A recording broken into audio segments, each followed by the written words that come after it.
तैयार रहिए। स्टार्ट। वाद तथ्य 1। प्रथम सूचना रिपोर्ट दिनांक 25/3/1995 के अनुसार मसरख पानापुर जिला सारण छपरा बिहार पुलिस स्टेशन में दर्ज मामला संख्या 62/1995 के अनुसार गोली से घायल राजेंद्र, जिसकी बाद में मृत्यु हो गई, के कथनानुसार उस दिन 8-9 लोग मतदान में अपना वोट डालकर लौट रहे थे। लगभग 9 बजे प्रातः वे जब अपने घर के पास पहुंचे तब 5 व्यक्ति एक कार से आए, जिनके हाथ में बंदूक और राइफल्स थीं। उनमें प्रभुनाथ सिंह, जो बिहार पीपुल्स पार्टी की ओर से चुनाव लड़ रहा था, ने कार में से ही पूछा कि उसने किसे वोट डाला है। इस पर उसने उत्तर दिया कि जनता दल को। इस पर प्रभुनाथ सिंह ने उस पर गोली चला दी, जिसमें वह और 2 अन्य को भी गोली लगी, जिसमें एक अन्य दरोगा राय की भी मृत्यु हो गई और एक श्रीमती देवी को गंभीर उपहति कारित हुई। 2।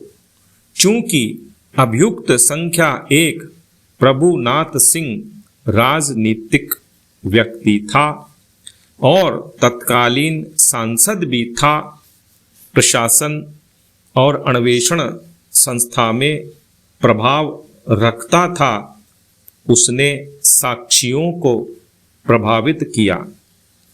एक साक्षी के लिए बंदी प्रत्यक्षीकरण याचिका भी प्रस्तुत करनी पड़ी, जिसमें भी अनेक निर्देश जारी किए गए।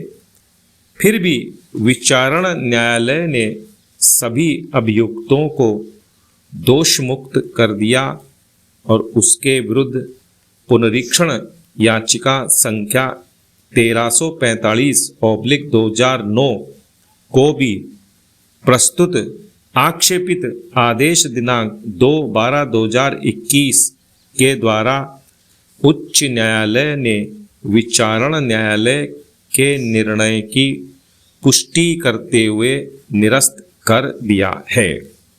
3। आक्षेपित निर्णयों की त्रुटियों एवं मामले के प्रत्येक पहलू पर विचार करने और साक्षियों की समीक्षा के बाद हम पाते हैं कि राजेंद्र राय का फर्द बयान, जो उसकी मृत्यु के बाद प्रथम सूचना रिपोर्ट के रूप में परिवर्तित किया गया, साक्ष्य में ग्राह्य है और उसे उसका अंतिम कथन या मृत्युकालीन कथन के रूप में माना जाना चाहिए। ख। दूषित अन्वेषण। प्रत्युत्तरदाता संख्या 2, जो रूलिंग पार्टी का तत्कालीन सांसद होने के कारण एक शक्तिशाली व्यक्ति था, की मनमानी को दर्शित करता है। ग।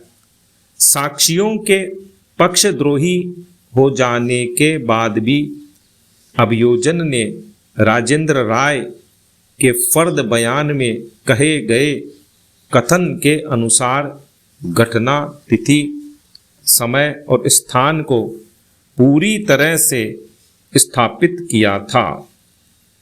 प्रश्न केवल आक्रमणकर्ताओं की पहचान का था। घ। पोस्टमार्टम रिपोर्ट दर्शित करती है कि राजेंद्र राय और दरोगा राय की मृत्यु आपराधिक मानव वध की प्रकृति की थी। मेडिको लीगल रिपोर्ट अभियोजन के मामले का इस विस्तार तक समर्थन करती है कि चोट आग्नेयास्त्र के द्वारा कारित की गई थी, जो घायल 3 व्यक्तियों में से 2 के लिए घातक मृत्युकारक साबित हुई। खाली न। अभियुक्त के उत्तरवर्ती आचरण के विचार में अभियुक्त के विरुद्ध विपरीत अनुमान लगाया जाता है। च बंदी प्रत्यक्षीकरण याचिका दिनांक 13/7/2017 में दिए गए निर्णय की अभियुक्त के आचरण, अन्वेषण संस्था, लोक अभियोजक और विचारण का संचालन कर रहे पीठासीन अधिकारी के संबंध में न्यायिक अपेक्षा की जाती है।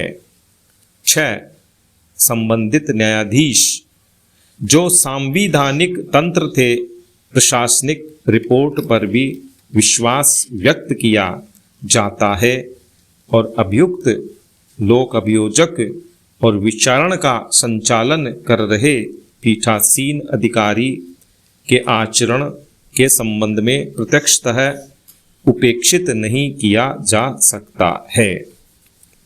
ज साक्षी CW1 का साक्ष्य विश्वसनीय होना पाया जाता है और अवर न्यायालयों ने उसे इस आधार पर गलत ढंग से अस्वीकार कर दिया कि वह सुना सुनाया और सिखाया पढ़ाया था।